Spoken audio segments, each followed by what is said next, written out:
하나님 말씀 봅니다. 오늘 주실 하나님의 말씀은 요한복음 10장 1절로 15절 말씀을 허성찬 집사님께서 봉독해 주십니다. 신약성경 163쪽 혹은 162쪽 요한복음 10장 1절로 15절 말씀입니다.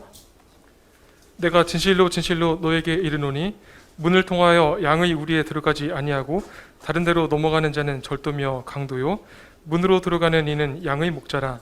문지기는 그를 위하여 문을 열고 양은 그의 음성을 듣나니 그가 자기 양의 이름을 각각 불러 인도하여 내느니라. 자기 양을 다 내놓은 후에 앞서가면 양들이 그의 음성을 아는 고로 따라오되 타인의 음성은 알지 못하는 고로 타인을 따르지 아니하고 도리어 도망하느니라. 예수께서 이 비유로 그들에게 말씀하셨으나 그들은 그가 하신 말씀이 무엇인지 알지 못하니라. 그러므로 예수께서 다시 이르시되 내가 진실로 진실로 너희에게 말하노니 나는 양의 문이라. 나보다 먼저 온 자는 다 절도요 강도니 양들이 듣지 아니하였느니라. 내가 문이니 누구든지 나로 말미암아 들어가면 구원을 받고 또는 들어가며 나오며 꼴을 얻으리라. 도둑이 오는 것은 도둑질하고 죽이고 멸망시키려는 것뿐이요 내가 온 것은 양으로 생명을 얻게 하고 더 풍성히 얻게 하려는 것이라. 나는 선한 목자라. 선한 목자는 양들을 위하여 목숨을 버리거니와 삭고는 목자가 아니요 양도 제 양이 아니라. 이리가 오는 것을 보면 양을 버리고 달아나나니 이리가 양을 물어가고 또 해치느니라. 달아나는 것은 그가 삭고는 까닭에 양을 돌보지 아니함이나 나는 선한 목자라. 나는 내 양을 알고 양도 나를 아는 것이 아버지께서 나를 아시고 내가 아버지를 아는 것 같으니 나는 양을 위하여 목숨을 버리노라. 아멘. 감사합니다. 오늘 옆 사람하고 한번 인사하실까요? 반갑습니다. 환영합니다. 잘 오셨습니다. 인사하시겠습니다. 반갑습니다. 환영합니다. 잘 오셨습니다. 고맙습니다. 오늘 예수님은 자신을 선한 목자다라고 선언하십니다. 예수님이 여전히 진실을 믿지 않는 유대인들을 향하여 예수님이 오실 그 메시아라고 하는 사실을 증거하기 위하여 진땀을 빼고 계십니다. 뒤에 보시면은 여전히 유대인들은 예수님의 말씀을 이해하지 못한 채 예수님을 귀신 들렸다, 미쳤다라고까지 조롱합니다.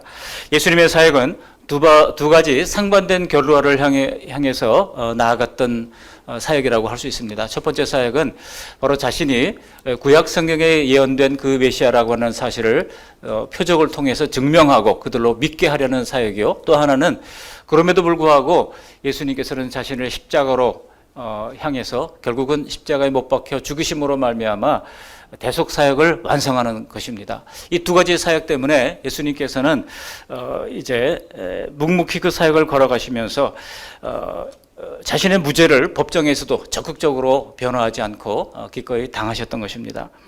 요한복음은 이런 두 가지 결과를 향하여 묵묵히 걸어가시는 우리 예수님을 보여주고 있습니다. 마침내 주님을 따르던 사람들이 두 갈래로 나누어지게 되죠. 예수님을 믿는 사람들과 믿지 않는 사람들로 나누어집니다. 오늘 이 자리에 오신 여러분들은 내가 서 있는 이 복된 자리를 더욱더 견고히 다지는 시간 되시기를 바랍니다. 오늘은 성경의 순서대로 세 가지 문단으로 나누어 볼 수 있는데요. 1절로 6절까지는 양의 우리, 또 문지기, 그리고 목자, 비유로 이런 비유를 설명하고 있고요. 7절로 10절은 예수님의 자기선언, 나는 양의 문이다. 또 15절까지는 예수님의 자기선언 중에 나는 선한 목자다. 이렇게 큰 흐름을 가지고 있습니다. 먼저 첫 번째로 6절까지 보시면 양의 우리, 문지기, 목자의 비유가 등장하는데요. 여기 우리라고 하는 것은 이스라엘을 가리킵니다. 우리 안에 있는 양떼들은 이스라엘 백성들을 가리키는 것이겠죠. 문지기는 구약시대 예언자, 선지자들을 가리키는 것입니다. 목자는 누굴까요? 목자는 바로 예수님을 가리키는 것입니다. 다시 오실 예수님, 그 오실 예수님이 이제 오셨다라고 하는 내용을 가지고 예수님께서는 열심히 가르치셨던 것입니다. 그리고 그 내용들은 그리스도가 오시면 바로 알아볼 수 있을 만큼 아주 상세해서 예를 들어 동정녀 탄생, 이게 구약에 예언된 그대로 오셨고요. 또 베들레헴에 출생하시게 되는 것도 예언 그대로 이제 성취가 된 겁니다. 다윗의 후손으로 오신다는 말씀도 성취가 된 것이고, 영존하시는 분이라고 하는 사실, 목자가 되신다는 것, 대속제물이 되신다는 사실, 그리고 은 30에 팔리실 것이라고 하는 사실, 은 30은 당시에 종의 몸값이었어요. 이 땅에 종으로 오신 예수님께서 자신을 우리의 모든 죄과를 대신하여 내어주신 이 모든 사실들이 구체적으로 예언됐던 것이고 성취가 된 것입니다. 모세율법이 이때 이미 있었고요. 예수님 당시에도 이미 구약 성경이 있었습니다. 구약 성경이 이제 오늘날처럼 39권으로 딱 정해진 것은 아니었지만 예수님께서 구약 성경을 구분할 때 모세의 글과 선지자들의 글과 시편에 나를 가리켜 기록된 것이 응하여야 하리라 말씀하셨잖아요. 그러니까 예수님은 구약 성경을 모세의 글 그리고 선지서, 역사서를 포함한 선지서 그리고 시편 이렇게 구분을 하셨던 것이죠. 그 구약 성경이 이제 여전히 있었던 것이고요. 예수님이 오실 때에 1500년, 왜냐하면 모세가 BC 1500년경의 사람이 아닙니까? 1500년 동안 그 경랑의 역사 속에서도 보존이 잘 되어 왔던 겁니다. 이것은 하나님이 아니라면 정말 불가능한 일이었다고 할 수 있습니다. 그리고 드디어 때가 참에 세상을 구원하실 예수님께서 택한 백성 이스라엘에 나타나신 것입니다. 그리고 오늘 예수님께서는 내가 바로 양들을 구원할 바로 그 목자다 말씀하시는 것입니다. 양들이 우리 안으로 들어올 때 내 양인지 아닌지를 잘 분별해야죠. 분별해서 내 양일 경우에 문을 열어주고 내 양이 아닌 경우에는 주인을 찾아가도록 그렇게 인도를 하는 겁니다. 다른 자가 와서 아무리 메시아라고 해봤자 마치 공항을 우리가 빠져나갈 때 검색대에 뭔가 잘못된 것이 있으면 삑 소리가 나는 것처럼 너 아니야 라고 삑 소리를 내는 겁니다. 구약 성경의 메시아 예언은 명시적으로 드러나는 것만 해도 60여 가지가 되고요. 또 이제 이 암묵적인 내용들을 포함하면 수백 개가 넘는 예언들이 있습니다. 그 예언 중에 어느 하나라도 어긋난다고 하면 구약의 모든 율법을 외우고 있었던 이 율법, 소위 이 선지자들, 예언자들, 오늘 본문에는 문지기로 비유된 이 사람들에 의해서 명확하게 드러나는 것입니다. 그런데 예수님은 이러한 메시아 예언과 완전히 일치하는 분이라고 하는 것을 당시 사람들이 알았던 것이죠. 구약 율법에 정통했던 사도 바울은 이 사실을 깨닫고 그의 일생을 지금까지 자기가 가져왔던 최고의 그 길들을 다 배설물처럼 여기고 예수님을 선포하고 증언하는 일을 위하여 목숨을 걸었던 겁니다. 예수님은 구약의 예언대로 오신 유일한 목자가 되십니다. 그리고 이것을 뒷받침하기 위하여 이미 구약 성경에 예언된 메시아의 표적들을 행하신 것입니다. 예를 들어 맹인을 고쳐주셨죠. 또 저는 자를 걷게 하셨죠. 귀신 들린 자를 풀어주셨죠. 이 모든 사역들이 바로 예언된 메시아의 사역이었다는 겁니다. 그래서 예수님께서 주님을 대적하는 유대인들에게 말씀하십니다. 37절, 38절로 내려가서 보시면은요. 만일 내가 내 아버지의 일을 행하지 아니하거든 나를 믿지 말려니와 내가 행하거든 나를 믿지 아니할지라도 그 이름 믿으라. 그 이름 믿으라는 거예요. 메시아가 이런 일을 한다. 이 사실을 믿으라는 겁니다. 그렇습니다. 예수님은 이스라엘 나라의 역사를 통하여 준비하신 구원자요. 그의 생애를 통해 완벽하게 검증된 우리 모두의 목자가 되시는 줄 믿으시기를 바랍니다. 예수님이 참된 목자가 되십니다. 두 번째 대지에서 또 세 번째 대지도 마찬가지입니다만 예수님이 자기 선언을 하십니다. 두 번째 대지에서 예수님이 선언한 자기 선언이 뭡니까? 나는 양의 문이다라고 하는 것입니다. 에이고 에미 수라톤 프로바톤 나는 양의 문이다라고 아주 존재론적으로 예수님께서 분명하게 말씀하셨습니다. 우리 7절 말씀 함께 읽어보실까요? 그러므로 예수께서 다시 이르시되 내가 진실로 진실로 너에게 말하노니 나는 양의 문이라. 이것은 나는 구원의 문이라고 선언한 것과 마찬가지예요. 문은요 어딘가 출입하기 위한 통로입니다. 좁은 문으로 들어가라 하실 때 그 문도 역시 구원을 위한 문임을 가리킵니다. 이런 말씀들은 구원을 받기 위해서는 우리가 어떤 문을 통과해 들어가야 하는지를 잘 보여주고 있습니다. 그냥 사람들은 내가 성실히 살고 다른 사람들에게 피해 안 주고 살면 죽어서도 좋은 곳으로 갈 것이라 생각을 하지만 착각입니다. 그렇지 않습니다. 천국에서의 영원한 복된 삶으로 들어가려면 반드시 예수님의 문을 통과해야 하는 것입니다. 시편 118편에 보시면 이런 구절이 있어요. 한번 같이 읽어보실까요? 시편 118편 19절입니다. 시작. 내게 의의 문들을 열지어다. 내가 그리로 들어가서 여호와께 감사하리로다. 20절. 이는 여호와의 문이라 의인들이 그리로 들어가리로다. 의인들만 들어가요. 근데 예수님께서는 우리가 죄성을 가진 사람들임에도 불구하고 우리의 죄를 가리워 주셔서 덮어 주셔서 의인으로 여겨 주시고, 여러분 우리가 예수 믿었다고 의인이 된 겁니까? 안 된 겁니까? 아니에요. 여전히 죄인들입니다. 그럼에도 불구하고 우리를 의인으로 여겨주신다는 겁니다. 우리를 의인으로 여겨주시고 그 문을 통과하게 하신다는 것입니다. 구원을 얻고 예수님께 나아가기 위해서는 반드시 이와 같은 양의 문 대신 예수님을 통과해야 하는 것입니다. 우리 자녀들 부모 신앙 따라서 그냥 따라다니다가 그렇게 교회만 다니는 교인이 되어서는 곤란합니다. 어느 순간에 예수님과 내가 인격적으로 만나는 그 만남이 있어야 하는 것이죠. 그런 주님과의 인카운터의 만남, 구체적인 만남을 통해서 예수님과 나와 맞닥뜨리는 그런 순간이 있어야 하는 것입니다. 그리고 구원받은 목자를 따르는 신실한 주님의 백성이 되어야 하는 것입니다. 그렇게 따를 때 주님께서는요, 좋은 것도 주신다고 말씀하고 있습니다. 한번 9절 말씀 읽어보실까요? 9절입니다. 내가 문이니 누구든지 나로 말미암아 들어가면 구원을 받고 또는 들어가며 나오며 꼴을 얻으리라. 들어가며 나오며 꼴을 얻는다는 겁니다. 이것은 영원한 천국만 우리에게 약속한 것이 아니라고 하는 것입니다. 여기 꼴이라고 하는 것은 양들에게 필요한 모든 것을 가리킵니다. 그렇습니다. 구원받은 우리는 매일 주님 앞에서 꼴을 얻어야 합니다. 들어가며 나오냐고 하는 말은 다 현재 시제로 되어 있어요. 오늘을 살펴보면. 그래서 매일매일 좋은 꼴을 먹어야 한다는 것을 시사해 주고 있습니다. 우리가 얻을 수 있는 모든 좋은 것들은 다 예수님으로부터 오는 것입니다. 우리가 세상에서 아무리 열심히 일하고 계획을 치밀히 세워서 노력한다 하더라도 내게 가장 좋은 것을 얻지는 못합니다. 여러분, 세상의 재물이나 명예나 형통을 가장 좋은 것이라고 생각해서는 안 됩니다. 성경은 오히려 우리에게 그것을 경계시키잖아요. 두 주인을 섬기지 못한다고 말씀하시잖아요. 오직 예수님을 거쳐서 오는 것만이 내게 가장 가치 있고 가장 보배로운 줄 믿으시기를 바랍니다. 그러므로 여러분, 세상에서도 우리가 잘 되고 싶다면 예수님께 나의 청사진을 내놓고 기도로 점검받으면서 이루어가야 합니다. 그렇게 해서 하나님이 주신 것들은요, 뒤탈이 없습니다. 아무런 해가 없습니다. 모두에게 유익을 주는 것입니다. 우리 이렇게 주님의 꼴을 얻어먹는 건강한 양들이 되어야 할 줄로 믿습니다. 근데 여러분, 당시에 이스라엘의 목처지가 별로 많지 않았어요.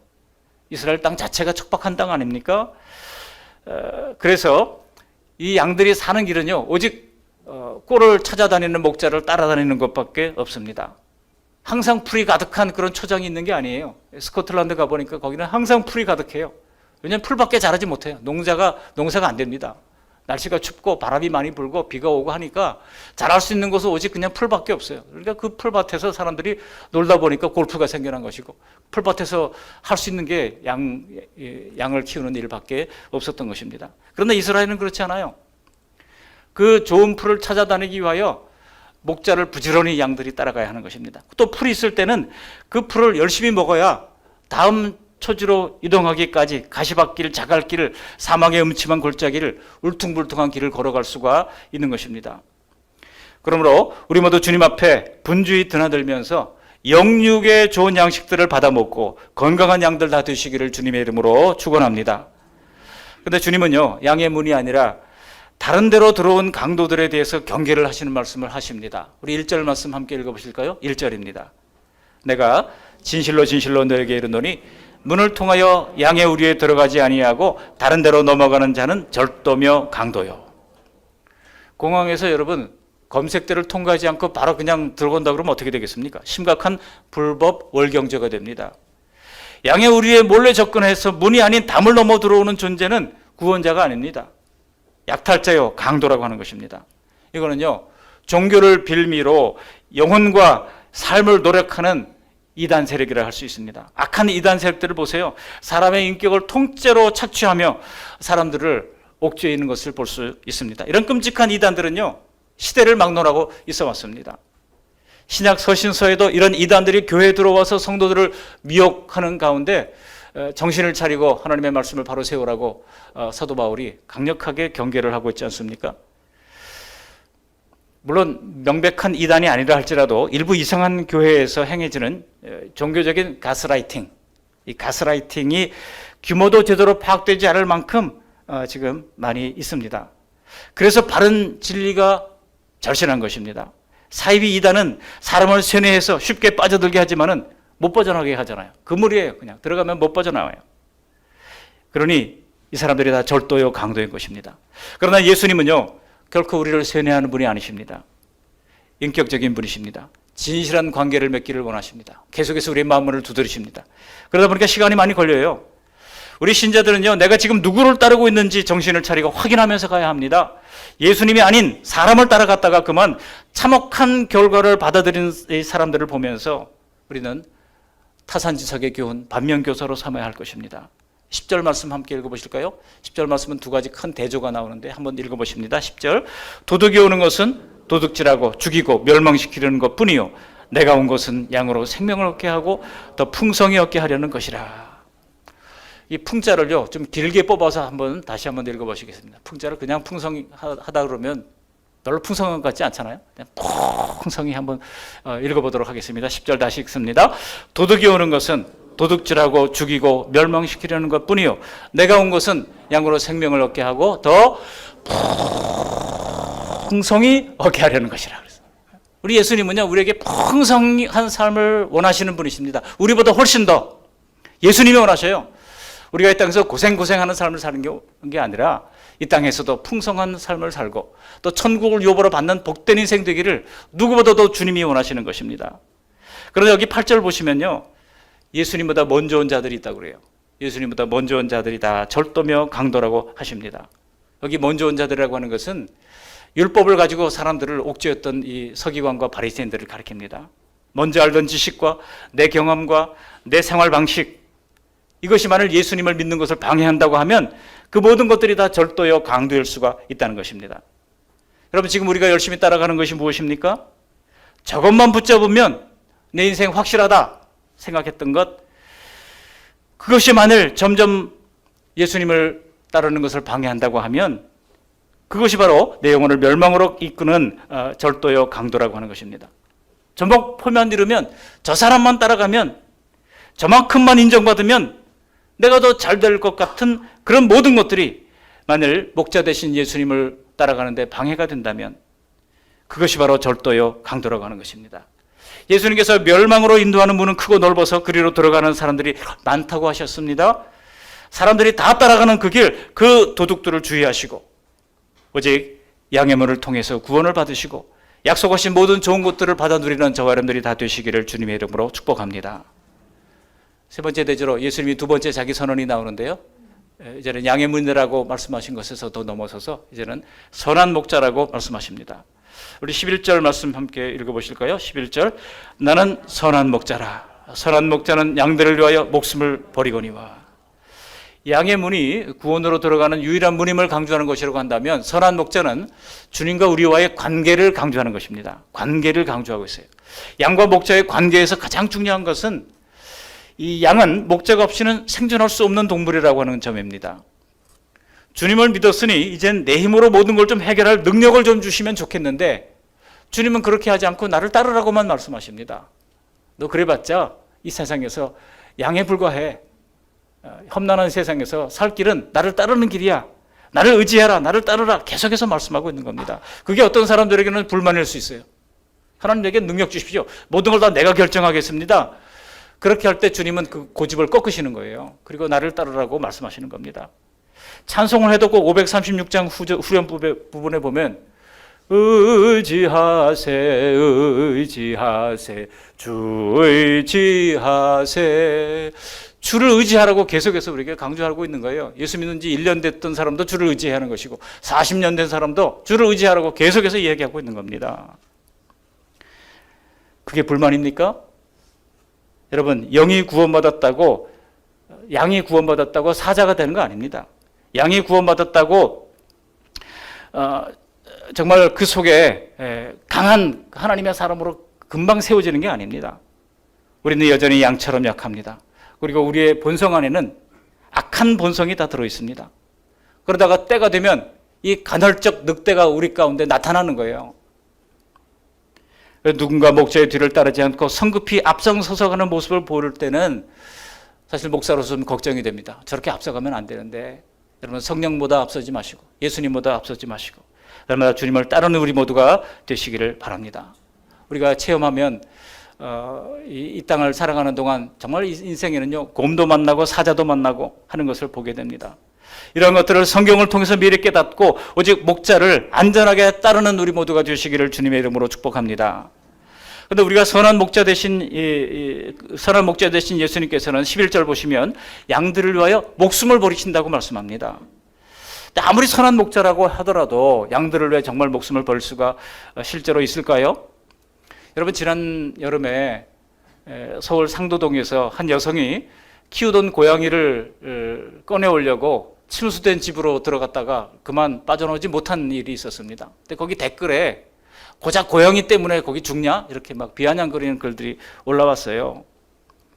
여러분, 그분이 처음부터 내가 고양이를 위해서 죽으려고 들어갔겠습니까? 오늘 예수님께서 나는 양들을 위하여 목숨을 버리거니와 말씀하셨을 때 당시에 목축을 잘 알던 그런 유대인들은 속으로 비웃었을 겁니다.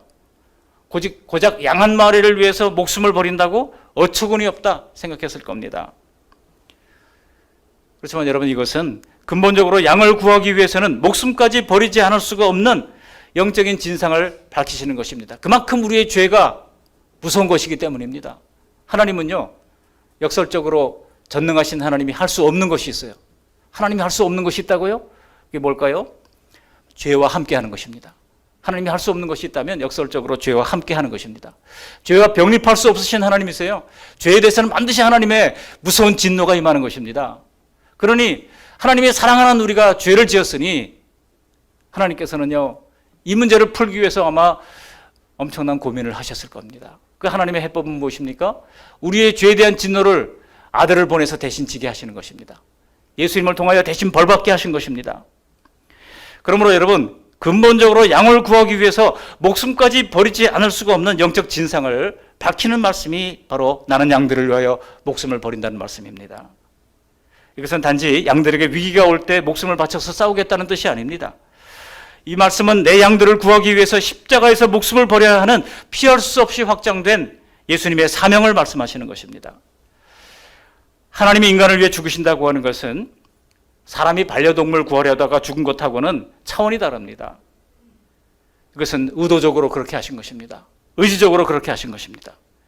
그럼에도 불구하고 왜 예수님은 피조물인 우리를 구원하시려고 목숨까지 던져야 했을까? 여러분, 우리가 누군가에게 선물을 받아도 이유가 없는 과한 선물을 받게 될 때는 생각이 많아지잖아요. 왜 그러는가, 저 사람이 도대체 이게 무슨 문제인가? 의혹이 앞서시고 경계의 힘이 앞서게 되고, 감사보다는요, 혹시 이게 무슨 또 플롯이 속에 숨겨져 있는 건 아닌가 생각하게 되잖아요. 여러분, 예수님이 왜 나를 위해 죽으신다고 말씀하고 있는 겁니까? 오늘 본문에 그 이유를 밝히고 있습니다. 그것이 무엇입니까? 예수님과 우리의 관계 때문이라고 하는 것입니다. 그것이 바로 14절, 15절 말씀 속에 숨어 있어요. 우리 14절, 15절 말씀을 함께 읽어보십니다. 나는 선한 목자라. 나는 내 양을 알고 양도 나를 아는 것이 아버지께서 나를 아시고 내가 아버지를 아는 것 같으니 나는 양을 위하여 목숨을 버리노라. 여러분, 이 말씀을 반복적으로 신중하게 읽다 보면요, 놀라운 사실에 가슴이 떨립니다. 성부와 성자께서 서로 잘 아시는 그 관계가 얼마나 긴밀하겠습니까? 성자 삼위 하나님이 사실 서로를 잘 아는 관계입니다. 그런데 예수님께서 자신의 양을 아버지와 아들의 관계처럼 그렇게 아신다고 말씀하고 있습니다. 우리말 성경에는요, 하반절 나는 양을 위하여 목숨을 버리노라 앞에 그래서라고 하는 이 말이 생략되어 있습니다. 그래서 그래서를 한번 넣어서 한번 읽어보도록 하겠습니다. 다시 한번 읽습니다. 15절. 아버지께서 나를 아시고 내가 아버지를 아는 것 같으니 그래서 나는 양을 위하여 목숨을 버린다라. 그래서 나는 양을 위하여 목숨을 버린다는 겁니다. 우리가 티끌 같고 뼛속까지 죄로 물들어 건져낼 죄가 없는 죄인이라고 하는 것은 사실입니다. 그러나 여기 예수님의 말씀에서 대반전을 숨겨놓고 계신 겁니다. 우리가 바로 주님이 자기 목숨을 버리실 만한 신중한 대상이 된다는 것입니다. 하나님은 창세전에 이미 우리를 아셨다고 하시잖아요. 창세전에 우리를 아셨습니다. 우리가 태어나기도 전에 이미 하나님께서는 우리의 존재를 알고 계셨고 우리를 부르신 것입니다. 로마서 말씀처럼 하나님은 아직 없는 것을 있는 것처럼 부르시는 분이십니다. 하나님은 우리를 주님의 형상으로 지으시고 이미 사랑하셨습니다. 그런 우리가 타락함으로 멸망을 받게 된 겁니다. 그 하나님의 마음이 얼마나 아픈지 구약 예레미야서를 보면은요, 주님께 등을 돌리고 우상을 따라가는 이스라엘 백성들을 향하여 하나님이 말씀하십니다. 내 창자가 들끓는 것 같다라고 하는 표현을 하십니다. 창자가 들끓는 것 같은 그런 경험 해보셨어요? 한번 읽어보실까요? 예레미야 31장 20절입니다. 함께 읽습니다. 에브라임은 나의 사랑하는 아들, 기뻐하는 자식이 아니냐? 내가 그를 책망하여 말할 때마다 깊이 생각하노라. 그러므로 그를 위하여 내 창자가 들끓으니 내가 반드시 그를 불쌍히 여기리라. 여호와의 말씀이니라. 여러분, 이 말씀은요, 어떤 희생을 치더라도 다시 데려가시겠다고 하는 하나님의 의지의 표현인 것입니다. 오늘 본문에도 우리를 잘 아시는 예수님의 사랑과 친밀함이 아버지와 아들의 관계만큼이라고 확증해 주시는 것입니다. 이것은 우리의 이성과 우리의 감성으로는 잘 이해할 수 없는 것입니다. 그러나 반드시 우리가 믿어야 할 중요한 진리인 것입니다. 바로 그런 관계이기 때문에 영벌에 빠지는 우리를 위하여 목숨을 버릴 생각을 하셨다는 것이 오늘 말씀의 핵심인 것입니다. 로마서에서 말씀하시잖아요. 로마서 5장 8절에 뭐라고 말씀하고 있습니까? 제가 3주 연속 이 말씀을 계속 드리는데 함께 읽어봅니다. 우리가 아직 죄인 되었을 때에 그리스도께서 우리를 위하여 죽으심으로 하나님께서 우리에 대한 자기의 사랑을 확증하셨느니라. 여기서 한 가지 더 알아야 할 것은 우리가 만약 예수님이 양이라고 한다면 주님께서 나를 위하여 목숨을 주셨다고 하는 것을 알게 된다는 것입니다. 우리가 양이면 알게 됩니다. 우리가 진짜 양이라면 알게 되는 겁니다.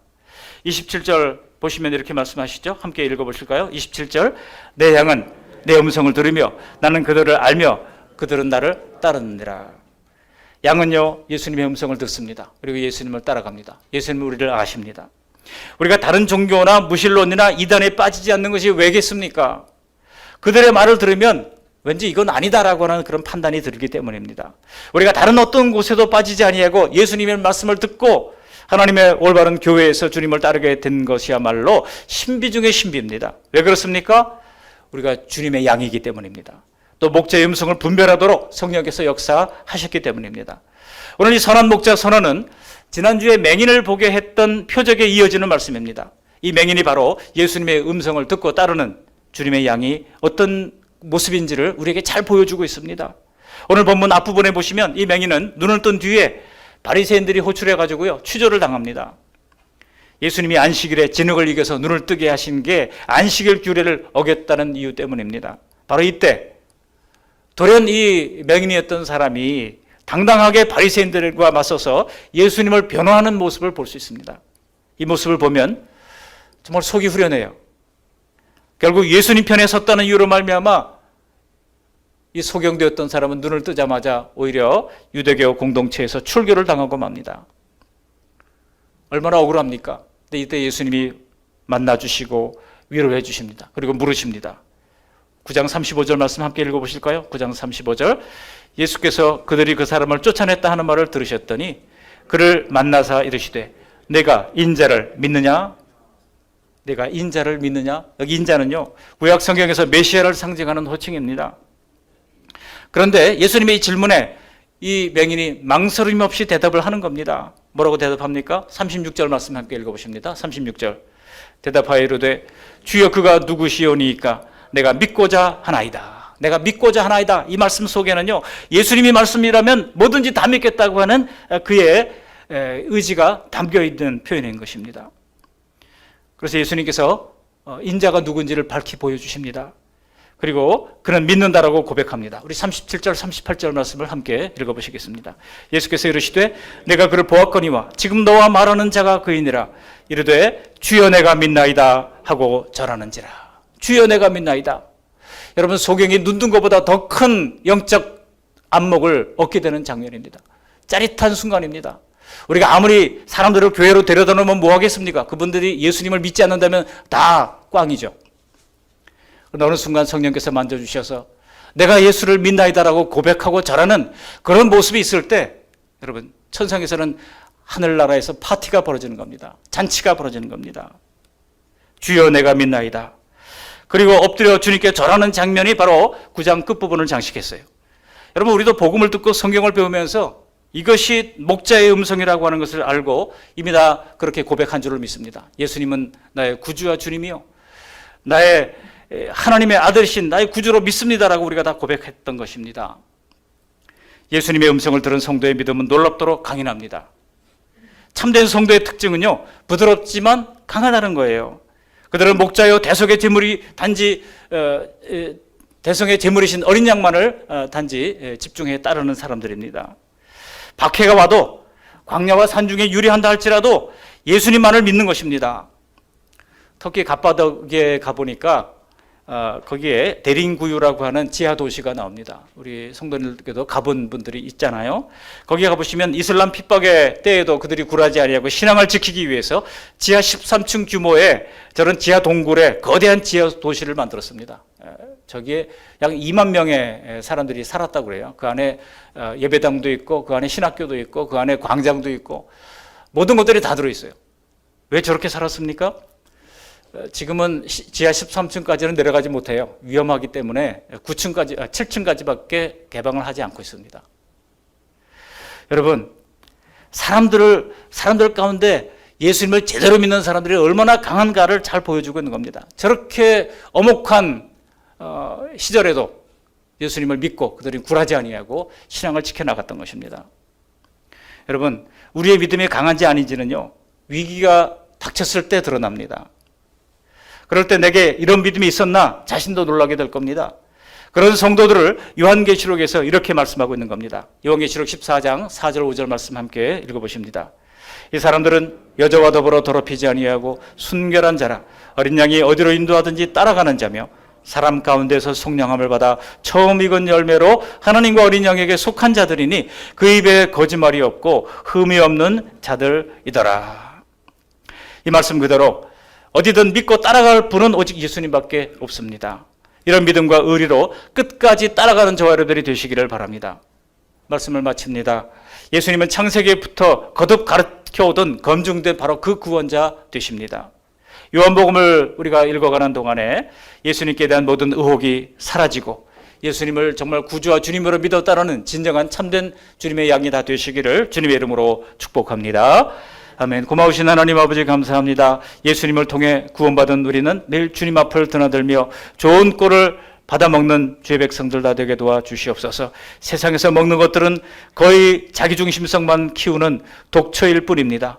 오직 기도할 때와 말씀을 읽고 설교를 들을 때 주님이 반드시 우리 영혼에 역사하셔서 하나님은 우리에게 영혼을 살리는 양식을 차려주시고 날마다 창세부터 계획되어 주신 예수님의 구원의 계획을 깨닫고 주님의 큰 사랑을 받은 가운데 사랑받는 주님의 자녀로서 담대함으로 살아갈 수 있는 주님의 백성 다 될 수 있도록 복내려 주시옵소서. 예수님 거룩하신 이름으로 감사하며 기도합니다. 아멘.